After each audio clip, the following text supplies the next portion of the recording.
আর এবার দুর্গাপুরের ছবি দেখাই। সৌজন্যের রাজনীতি দুর্গাপুরে। দিলীপ ঘোষের চা চক্রে প্রাক্তন তৃণমূল কাউন্সিলর দিলীপ ঘোষের সঙ্গে হ্যান্ডশেক করলেন স্বরূপ মণ্ডল। প্রাক্তন তৃণমূল কাউন্সিলর স্বরূপ মণ্ডল। সৌজন্যের মধ্যেই ঠাট্টার ছলে খোঁচা দিলীপের। অর্পণ আমাদের প্রতিনিধি রয়েছেন।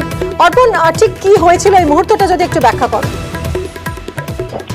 আজ দুর্গাপুরে আজ অর্জুনপুর এলাকায় প্রাথমিক বক্তব্য বেরিয়ে প্রাক্তন সভাপতি দিলীপ ঘোষ বিজেপি তিনি চার সপ্তাহে এবং ভ্রমণে যখন বেরোন এই মুহূর্তে দেখা যায় যে এলাকার প্রাক্তন কাউন্সিলর কিন্তু বেরিয়ে আসছে এবং দিলীপ ঘোষের সাথে জন্য সাক্ষাৎ করেন, তিনি হাত করেন এবং এই ছবি দেখালে তিনি জানান যে সৌজন্যের রাজনীতি থাকা দরকার এবং এই বার্তাটাই সেই জন্য তিনি চা চক্রে এসে দিলীপ ঘোষের সাথে তিনি হাত মেলান।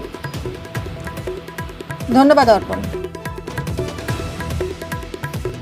কর্মীদের সঙ্গে দেখা করতে এসেছিলাম মর্নিং ওয়াক। এখানকার যিনি টিএমসির কাউন্সিলর তিনি এটা দিয়ে যাচ্ছেন, আমার সঙ্গে একটু নমস্কার হলো, ভালো লাগলো। এরকম সৌজন্য থাকা হচ্ছে সবার মধ্যে। আর রাজনীতি থেকে সৌজন্য চলে যাচ্ছে। সমাজ যদি না থাকে, সমাজের মধ্যে সম্পর্ক ঠিক যদি না থাকে, কিসের জন্য রাজনীতি, কিসের জন্য কি, এটা সবারই মনে রাখবে। যার হজম হবে না সে হোমিওপ্যাথিক গুলি খাবে।